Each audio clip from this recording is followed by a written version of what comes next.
Hi everyone.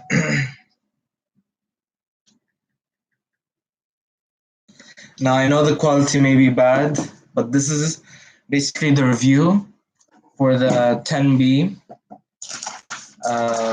tests tomorrow, and it's gonna be about the Islamic empires, the Ottomans.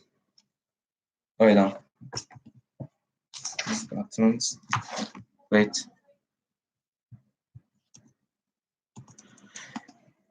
Anyway, this is gonna be about the Ottomans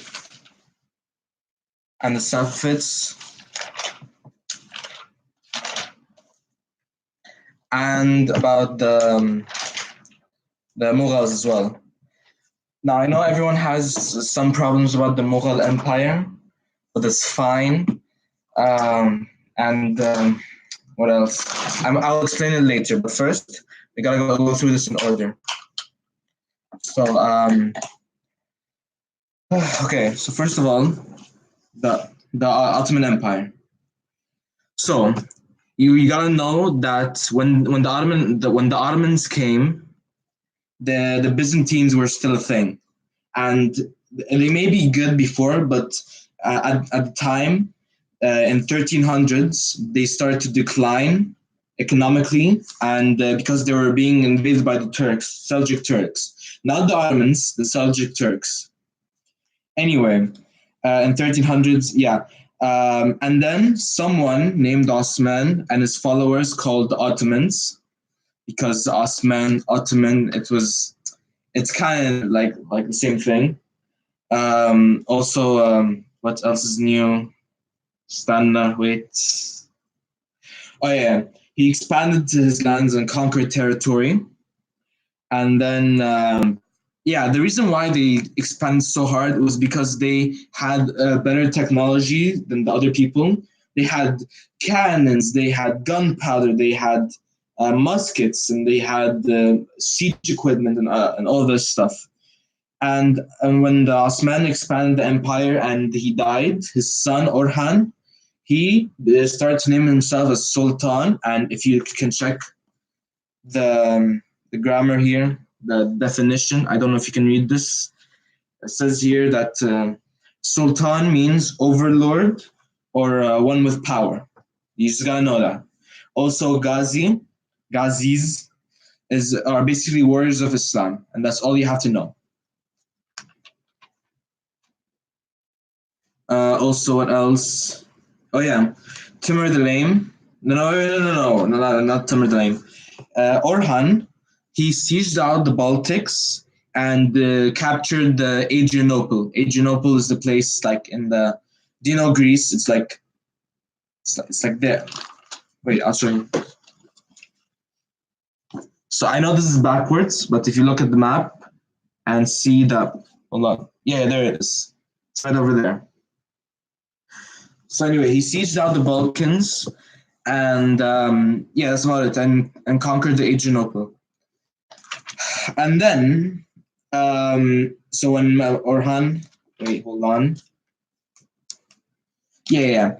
So then, while the empire was expanding a lot, someone named Timur the Lame, he came in, and he's from Central Asia, and yeah, that's all you have to know. He was also injured by an arrow to the leg, and I know that's like a meme in Skyrim, but he injured his he an arrow hit his leg, and now he's lame. So he's called Timur the Lame. The Europeans, they call him Timur. That's not important. Anyway, yeah, and he burned down Baghdad, and he defeated the Ottomans at the Battle of Ankara. And what else? This defeat, yeah. The defeat of the Battle of Ankara, they weakened the Ottomans a little bit and halted, they stopped their expansion for a little while. And then what else happened? Oh yeah. So after Timur the Lame, the fiasco happened. He went, and then after he went, civil war happened. Yes, between the four sons of the Sultan, and Mehmed the first Mehmed the First. He anyway, he yeah. Mehmed the First, he defeated his brothers and took the throne. Just took it completely. And he also conquered some territories, but that's not important. Murad the Second, you don't need to know about him, not that much. He just defeated some crusaders and that's it. But his son, Mehmed the Second, is very important. He sieged out Constantinople, and according to the Mister, he told us that it took him 7 years, 7 whole years, just to conquer Constantinople. And he's like, "Give me Constantinople." An actual quote here. If you can look at page 74, the lowest one. And what else? Oh yeah, the reason why Constantinople is important was because because they control the Bosporus Strait, which is like, if you look at the map again, it's somewhere here. It's backward for you guys, but you just need to know that. What else? Control. No. Yeah, it also controlled most of the trade. So if you control Constantinople, you control most of the trade. And Byzantines were obviously against Constantinople. No, Byzantines were against the Ottomans, so they disrupted the trade a little bit. Okay. Also, it made land access much easier if the Ottomans just conquered it. They had to go all the way around the Balkan Sea and had to go there by boat, and it's very long and expensive. So it was much more easier if they just conquered Constantinople. Okay. Yeah, that's it. It's also a country of like, no, not a country, a city of cultural union and other stuff. What else? Oh yeah, wait. Yeah, so after he conquered Constantinople, Mehmed II felt bad about it, and he's like, "Oh man, why did we burn this beautiful city?" He named it to Istanbul, not Constantinople anymore. So Constantinople over. It's now Istanbul. What else? Okay. So we're gonna go forward a little bit, like 20 or 50 years, when his grandson, Mehmed II's grandson, Selim the Grim, came to power in 1512. He was a very effective sultan and great general. He defeated the Saffvafids. You're going to learn about the Saffvafids later, but you don't need to know that he defeated the Saffvafids. You just need to know that he conquered 3 cities, and these 3 cities are the way seriously important: Mecca, Medina, and Cairo. Wait, hold on. I just need to text someone something.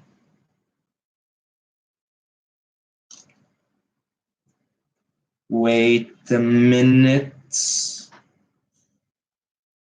Okay, I'm done. Anyway, so what we're talking about? Oh yeah, Salim the Grim. He conquered the 3 most important cities. The first important city is Cairo. And why is it important? And why is it important? It's because it is an intellectual center of the world. A lot of people who are smart are there. And the reason why Medina and Mecca are important is because they're the religious centers of Islam. They're the most important cities. Okay, what else? Okay, so now we're going to learn about the most important person, Sulaiman, who was part of the Ottoman Empire. So he made the empire reach its complete limits, and just he basically made it at the peak of his power. There's no way that it can go higher than this. Okay, so he conquered Tripoli, which is in Africa, North Africa. It's like in the, there's like Egypt and there's like Libya, and it's like the northern part. What else? Oh yeah, he also conquered Belgrade in Hungary and Austria. And Belgrade and Hungary and all these stuff are in Europe. And it sent this Central Europe to panic because, oh my God, these guys are going to conquer us. Yeah, so that's why they were panicking, which is what it says in the actual book. Let me just quote you very quickly here. Where's yeah. Suleiman's armies then pushed to the outskirts of Vienna, Austria, raining from Istanbul. Suleiman had waged war. Whereas it's yeah, in 1526, Suleiman advanced into Hungary and Austria and conquered Belgrade, throwing Central Europe into a panic. Yeah. So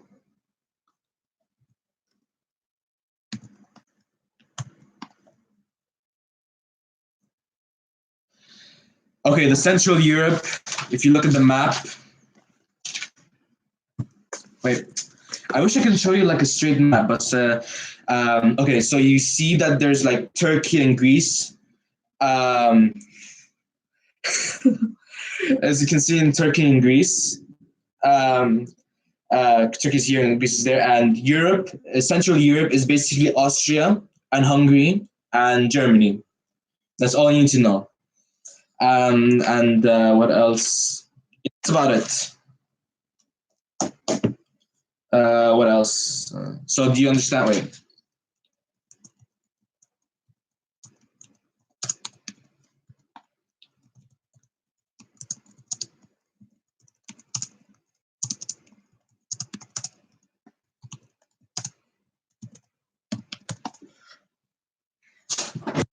Okay.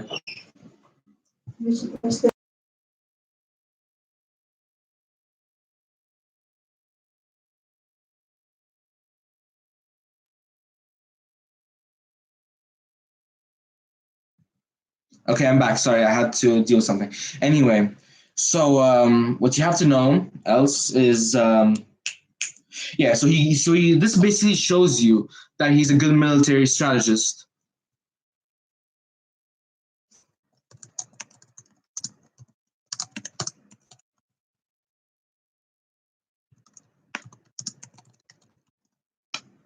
Anyway, so so this showed you that he was so it shows you that Suleiman was a great conqueror and strategist. This may be important in the critical thinking questions. And you know how Miss Lisa was, and this was obviously very important because in the critical thinking they're going to say, "Oh, how do you think about Suleiman and what did he do?" So just say that he was a good military strategist and he cured the economy and made it very good, and he lowered corruption, which is what I'm going to tell you right now.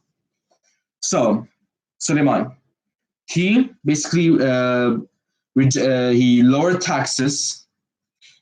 He lowered taxes and made the economy better, lowered the corruption, and he was a good lawgiver, which is why it says right here, Suleiman the lawgiver. What else? The death serum system, I'm not too sure about it. So basically, the death serum system, which says here in the highlighted part, um, they basically took took people, not the took the people like the Christian and the other religions that of the part that they conquered, and they just made them into slaves. Not slaves, but say they trained them and made them into military men. And these military people were only loyal to the Sultan, and they were only loyal to the Sultan only. And these people and these army, it's called the Janissaries. So basically, they had two main armies, the Ottomans. One Janissaries loyal only to the Sultan, and the normal army for the government and to conquer stuff. What else?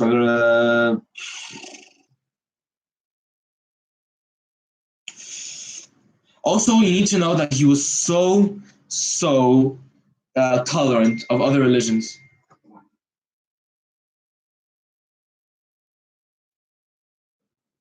Wait, hold on, I got text again.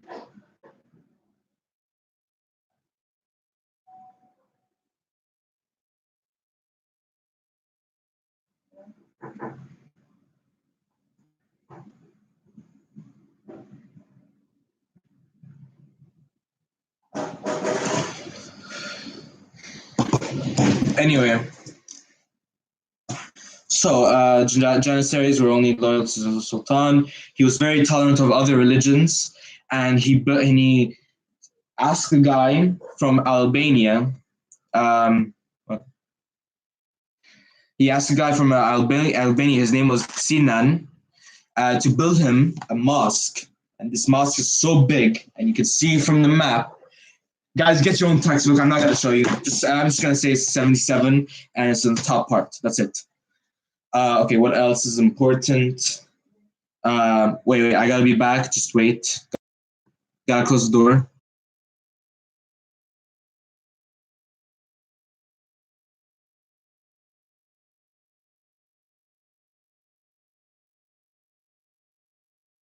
Okay, fine. If you want me to show you, here. Okay, so 75.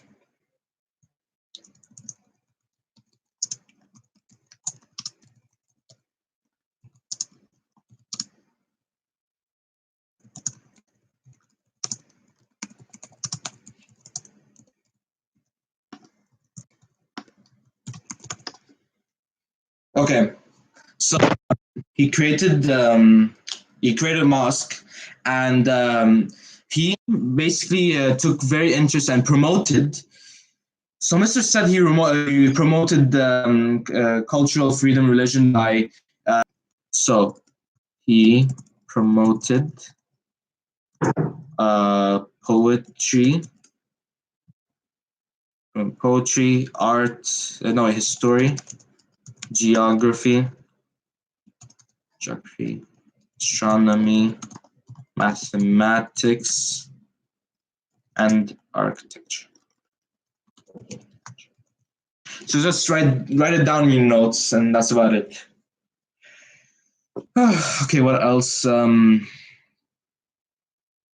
Yeah, he promoted it by building this mosque, and also one more important. It included 4 schools, 1 library, 1 bath, and 1 hospital. So by this assumption, 4 schools, library, bath, hospital. So judging by this, that means that Suleiman values education a lot, and he valued education and cultural freedom, which explains lots of stuff. Also, this cultural blending thing, it says here that art and literature also flourish. Okay, so basically, he basically, how should I say this?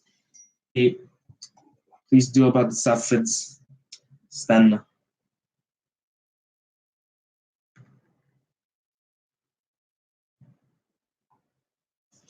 Okay, I'm just gonna go through this very part because Salah wants me to finish this very quickly. Okay, very quickly, he basically encouraged culture: Persian, Arabian, European, Turkish, and that's it. He killed his best son, and so he killed his best son, and his worst son, Salim the second, inherited the throne, and this made it a pattern for the other emperors, not the other emperors, the other sultans, to kill their best sons. So everyone else after him killed their best sons, and the worst ones inherited. Now, how this makes sense, I have no clue. But this is what the Mister told us, and if the Mister told us, that means it's correct. Let's finish. What else? Sultan. Yeah, that's about it. So the Ottoman Empire weakened for 2 things: cultural blending. They tried to blend Europeans and Turkish culture together, and that doesn't work because you know why. Also, they fell because of bad sultans, and because Suleiman made it a habit. Suleiman made it a habit for the other sultans to kill their best sons. Okay, and as the rulers got worse and worse and worse, the economy crashed. Military is bad. Everything else is bad. It's on fire. And when it finally ended, the reason why it finally ended and just became Turkey was because of what was it called? Yeah, World War I, when Ottomans joined Germany's side, and after they lost, they were forced to like break down their empire completely, and now they're just Turkey, 1922. So just remember, this was in our wait, dang it, this was important because this was in our formative. Remember the formative that we did that Mr. Kyle never showed us. Okay, now we're gonna go on the Saffvafids. Okay. So that way I need to text Saleh because I'm doing it now.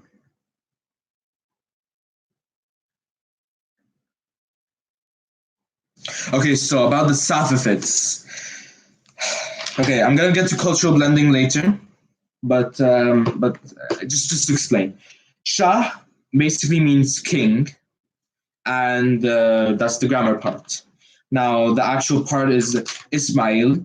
Ismail is a 12-year-old who managed to lead the Safavid Empire to greatness, and he conquered everywhere and formed what is now Iran. 2 years later, he completed the task. So he did all of this in 2 years, which is a lot.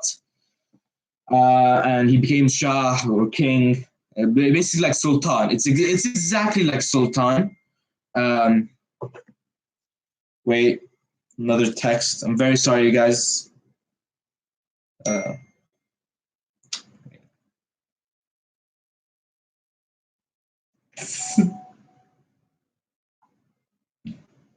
oh God, is the quality that bad?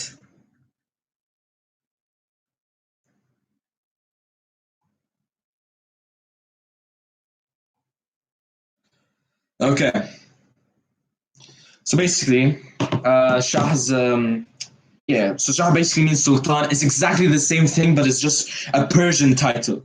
You know how in Europe it's kings, emperors, and in Turkey it's Sultan. Well, here it's Shah, and as well as the Mughal Empire. But I'm gonna explain that later. So Ismail, he was basically a religious tyrant, and he did not tolerate other religions. And that's it. That's all you have to know. You know what? I'm just gonna. Anyway, he was intolerant of other religions and didn't like them. Now, I want to go more in this detail, but it's offensive, so I'm not gonna do that. Don't worry. And that's about it. His son, Tahmasp, learned from the Safavids' defeat at Chaldiran. So the Safavids were defeated at the Battle of Chaldiran. Chaldiran. Let me just write this here. Chaldiran. Chaldiran. The Chaldirans were anyway. That's all you need to know. So he wasn't tolerant. He wasn't a good guy, but he conquered and made sure that the empire was prosperous. But after I don't know if he was actually related to Ismail because it does show, but a new emperor came, not an emperor, a Shah came, and his name was Shah Abbas, or called Abbas the Great. He was very great. Obviously, it's showed here. It is backwards for you guys, but you can clearly see if you have the textbook. And the textbook is sponsored by the Modern World History, made by McDougall. Not important, but I just want to like make a joke. It turned out very horribly. Don't worry, I know.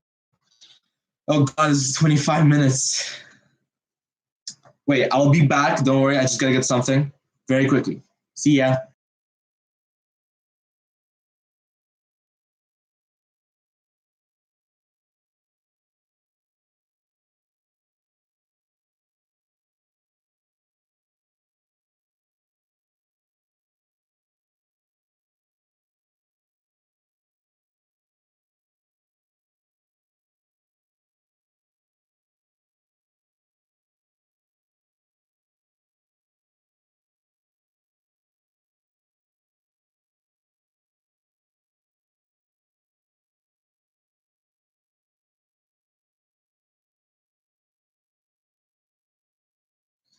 Okay, I'm back. So Shah Abbas, great. He was a good ruler. Shah Abbas. So, why was he a good ruler, you may ask? So, for two reasons. One reason is because he reformed a lot of stuff based on military and civilian life. He basically created two armies, one to the government and one about the army of the actual empire. So this was very, very similar to the Janissaries of the Ottomans. Maybe they'll ask us what's the difference between both of them.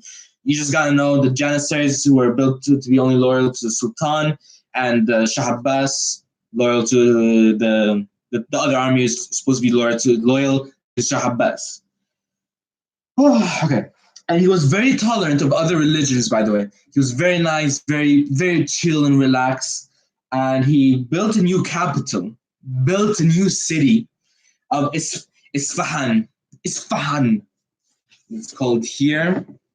Isfahan.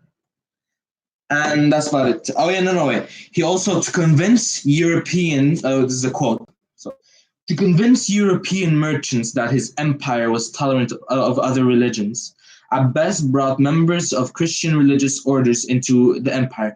And he sent artists to Italy to study under the Renaissance artist Raphael. Rugs then began to reflect European designs. Okay, so do you guys want me to write this down in the chat, or do you want me to just like show you where it is? It's right there. Right there. So this part and this part.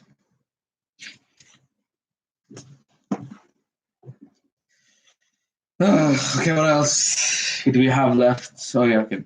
So you can clearly tell that he's a very tolerant person, which is very important. So he was tolerant, convinced European Christian orders to the empire, and he sent artists to Italy, and and he built a new capital, and he basically made the golden age of the empire, like almost exactly like Suleiman.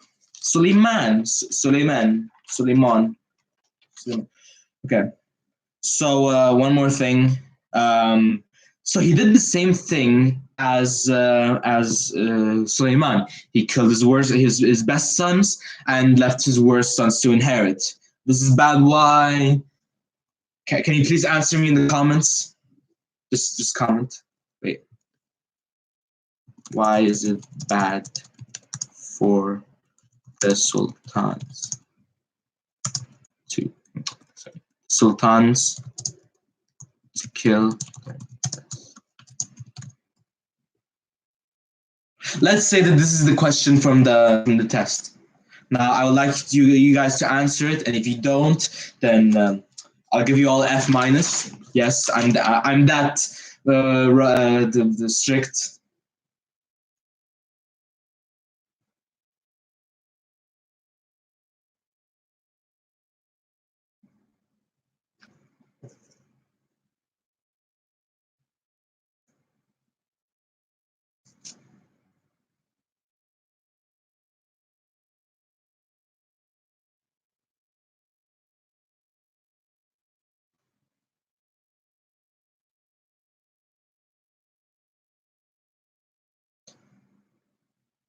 Okay, fine. If you're not gonna answer this question, then I will give you guys a -5 points and a demerit.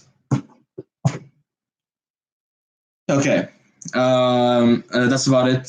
That's all we have. Oh yeah, why is it bad for the sultans to kill their best sons? The reason why it was so bad is because it led to the decline of the empire, because they were bad at ruling and bad at other stuff. Guess what? We're done with the Saffvafids. The empire fell so quickly because the bad emperors, the bad shahs ruled, and now we are at the Mughal Empire. The empire. Okay. So this is the most complex thing that you guys have to learn. The Mughal Empire. The Ottomans easy. Safavids super easy. The Mughals the hardest things. The hardest. The hardest empire to learn about because. Wait. Yeah, the reason why they were so bad, not so bad, so confusing, is because it lasted for a long time. So that means, it lasted for a long time. Therefore, it's very prosperous. That means they had good rulers and bad rulers. Okay, so how did this empire form to begin with? Now, our story starts with a young boy about 11 years old named Babur. His name is Babur. Babur. Okay. So his name is Babur. And he had a kingdom that was basically in like Uzbekistan and Tajikistan. Not a lie, it's right there. Anyway, so it was only a tiny kingdom, and he built up his army and conquered all the way to India. And he was a brilliant general. In 1526, for example, he led 12,000 troops to victory against an army of 100,000 commanded by the Sultan of Delhi. A year later, the Babur also defeated a massive Rajput army. So, what should you know about this? Only one thing: he was a good strategist, good military guy. He was a good military dude. And he basically, was a good ruler. He was a good conqueror, very tolerant, very cool. He's basically just a chill guy. I mean, not a chill guy because he conquered a lot of people, but that's about it. What else do you have to know? Okay, so after Babur died, he had a very bad. No, yeah, he had an incompetent son, a bad son. His name was Humayun. He lost most of the territory that Babur gained, and then he had another son called Akbar, and Akbar is the guy who's going to lead it to lead the empire to its glory, to its absolute max, maybe even higher than the Ottomans. They almost rivaled the Ottomans, which is insane. One more thing, he was a good military. Anyway, I'm getting ahead of myself. So Akbar, it means great. Obviously, you know that. Ruling with, he was a good military conqueror, just like his grandpa Babur. And what else? Wait, where's it? Okay, so here. He was very good, and he equipped his army with heavy artillery, and conquered a lot of stuff. And he was a good military strategist, and he was very diplomatic and made his potential enemies to be allies. So this combination of being such an amazing conqueror and being such an amazing diplomat, which is basically military power and political wisdom, both of them together, what do they make up? They make up Akbar. No, I'm joking.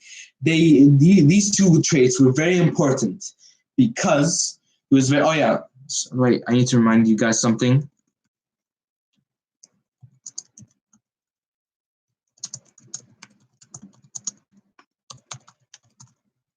Look at the chat and.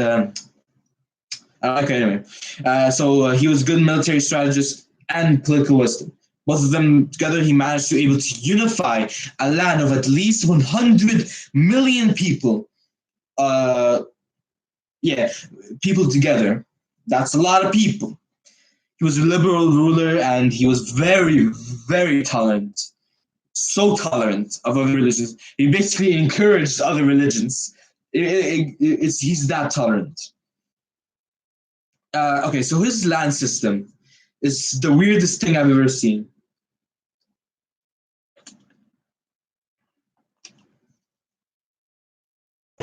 Anyway, so he was very weird land system. So what he did was he gave land to his most generous bureaucrats. Here you go, have the land. It's just for you. But after the bureaucrats actually died, he'd be like, let me just get this land right back. This is what I actually did. This is what it says in the book. But he said in the book. Akbar's land policies had more mixed results. He gave generous lands, grants to his bureaucrats. After they die, he reclaimed the lands and just distributed them as he saw fit. So he's like, okay, here's your land. He died. Okay, let me just get this land back and then redistribute. Redistribute. Okay. What else is new? Okay. Oh, dang, there's only one viewer. Wait, that's not important. Anyway, what else? The flowering culture. So, like I said, he was very tolerant of other cultures and religions, and he was very good. Architecture, he was very good, and he was very like a smart guy. Oh God, I'm not even halfway done with this. It's been half an hour. We can actually see it now. Well, anyway, with Akbar's death in 1605, the Mughal court deal with changing times. Okay, so after he died, that's when the empire went to absolute hell and just fight. It got destroyed. Now, how did that happen? You may ask. Wait, moving on. Okay. Anyway, okay. So after his death, Jahangir, he was basically called Jahangir because he was grasper of the world, but he didn't even rule. His wife Nur Jahan ruled. So Jahangir, nope, he didn't. He barely ruled. He's like, you know what? Let the wife do all the work. I don't care about it. So his wife was basically she understood the use of power and was a very brilliant politician, but she was like a mediocre ruler. She stabilized the empire, but that's about it.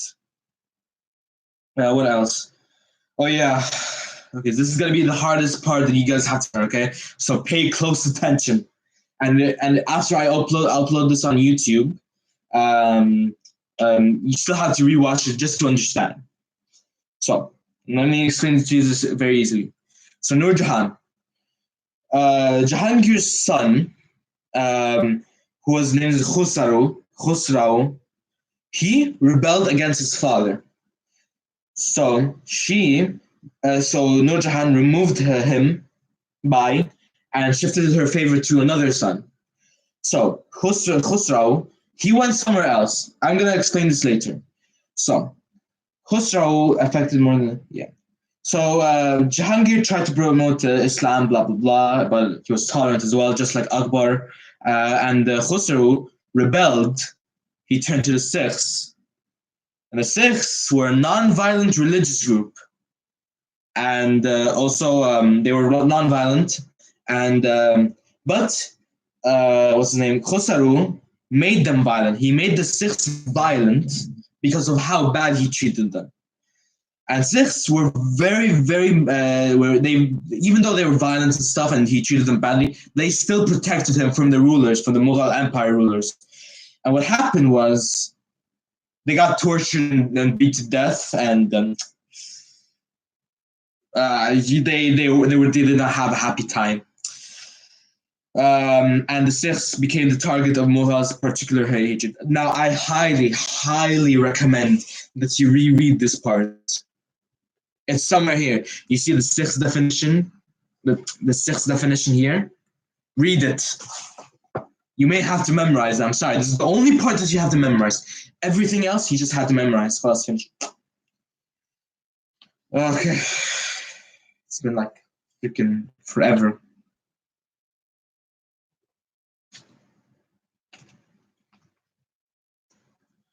Okay. What else? The sixth and yada yada. Okay, so after the whole Khusrau fiasco happened, what else happened? Wait, smudge here. Okay, smudge here. Okay, so Shah Jahan, Jahangir's son and successor, Shah Jahan. He loved two things: his wife and beautiful buildings. So when his wife died, her name was Mumtaz. She was very Mumtaz. I said the exact same joke in the videos, but okay. So Mumtaz was very Mumtaz, and when she died, Shah Jahan was so just grieved. Oh my God, my wife just died. And what he did was, He built an entire castle, an entire tomb. Nope.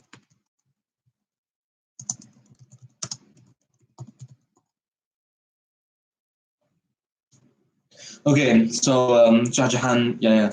Yeah. So he built an entire tomb of white marble. This stuff was expensive just because his wife died. I know, that's a lot, but like most people would just like grieve and break fast. He decided to just build an entire Taj Mahal. Yes, Taj Mahal was built because of this.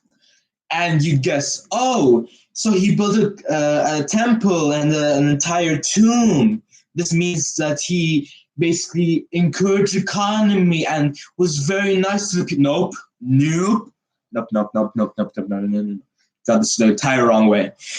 When he built the Taj Mahal, people starved to death with famine, and people. Okay, but anyway, he was so the people died of famine and they starved, and he didn't care because he just decided to build beautiful stuff.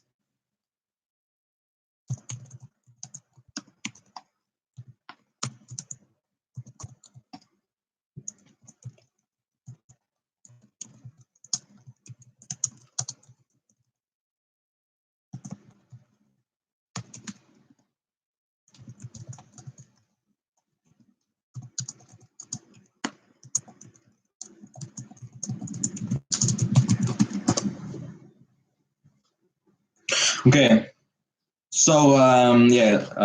So he built an entire tomb, and the people suffered. They started, and guess where all of his money came from to actually build it? Taxes. So he raised the taxes even more, and the people died, and they weren't happy, and all of this is because of this monument here.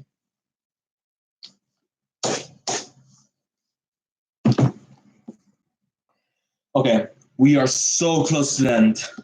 We only have like 2 pages left.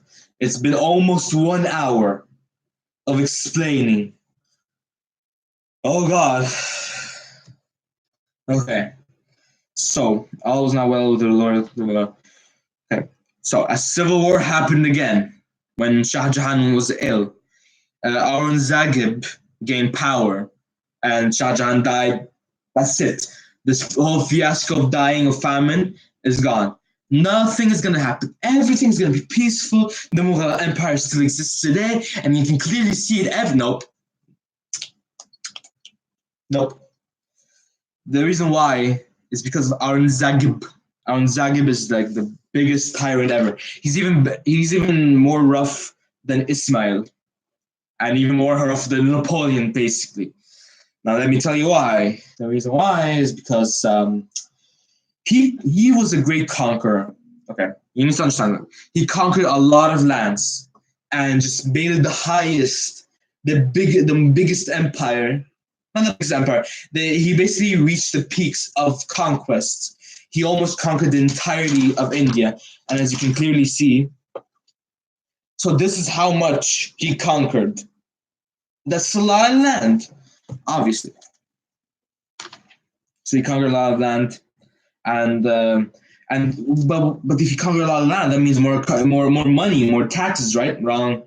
This means that he was wasting more resources and taxing the crap out of everyone. And he was like, "You gotta get taxed. You're gonna have tax for your food. You're gonna have tax for your pants, and you're gonna have tax for everything. Everything tax. Did this tissue tax? Did this phone tax? These entire things, these entire pencils, taxes. Everything taxes. This water bottle, taxes. I'm gonna drink it though. Everything taxes. Why? Because he needed to supply his armies in order to actually conquer the territories. And he wasn't tolerant of other religions. He was like, nope, the jizya should be a thing. Extra taxes for the non-Muslims. No one other than Muslim can be a head of state or whatever. And he wasn't a good ruler. So he did the stupidest thing ever. The empire could have even lived longer if he didn't do this. What did he do, you may ask? he gave a port, like a small port, to the Europeans. What? Yes, ladies and gentlemen, this is how Britain conquered the Indians. Because Aurangzeb, he gave a port, just a port, like a small, like this province is, you can't even see it on the map. It's that small. He gave it to the Portuguese and Dutch and the French and the English. He's like, yeah, you can have this port, diplomacy, peace, and all that. Yeah, we're fine. We're wrong. They began conquering the crap out of the Mughal Empire, and it completely ended. And that's about it. He also gave them the port of Bombay, and this is the coolest part. It actually says in the last sentence, Aurangzeb had no idea that he had given India's next conquerors their first foothold in a future empire. Mind blown. Wait a minute. Does this mean we're done? We're done, you guys. We're done. No.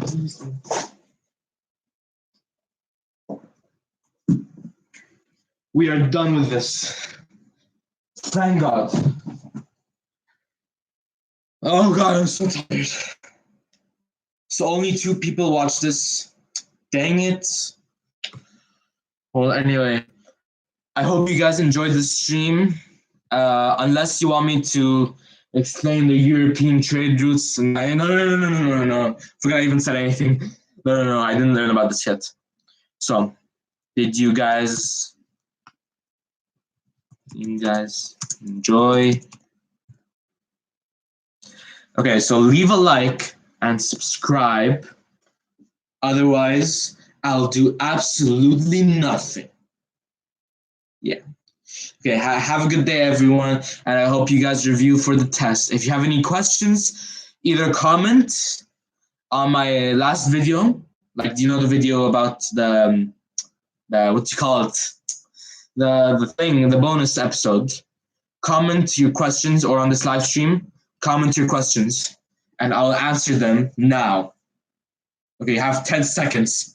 10, 9, 8, 7, 6, 5, 4, 3, 2, 1, 1.5, 1.75. Okay, bye. Yes, end the stream.